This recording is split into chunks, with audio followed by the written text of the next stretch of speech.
பொங்கலுக்கு முன்னாடி நம்ம வீட்டுக்குள்ளார பாம்பு வந்துடுச்சு அப்படின்னு சொல்லிட்டு வீடியோ போட்டிருந்தேன் இல்லைங்களா. பாம்புமே காமிச்சிருப்பேன். அதை பார்த்துட்டு மாமா வந்துட்டு பொங்கலுக்கு ஊருக்கு வந்திருந்தப்ப இந்த 2 செடியுமே கீழே இருந்ததுங்க. ஒன்று வெத்தலை செடி, ஒன்று மணி பிளான்ட் செடி. இது ரெண்டுமே நம்ம வண்டி நிறுத்துவோம் இல்லையா, வீட்டுக்கு முன்னாடி அந்த இடத்துல வச்சுருந்தேன். கொடியுமே நல்லா படர்ந்து போயிருந்தது.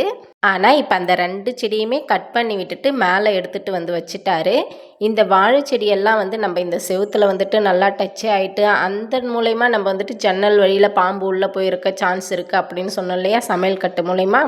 சரி, அதையுமே சுத்தமாக க்ளீன் பண்ணி கட் பண்ணி விட்டுட்டாரு. ஆனால் வீட்டுக்கு முன்னாடி இருக்கிற இந்த 2 செடியுமே சுத்தமாக கட் பண்ணி எடுத்துட்டாரு. நீ மேலே வேணுமோ எவ்வளோ செடி வேணாலும் வச்சுக்கோ, அதிகமாக கொடியெல்லாம் அப்படி இப்படியெல்லாம் படர விடாத.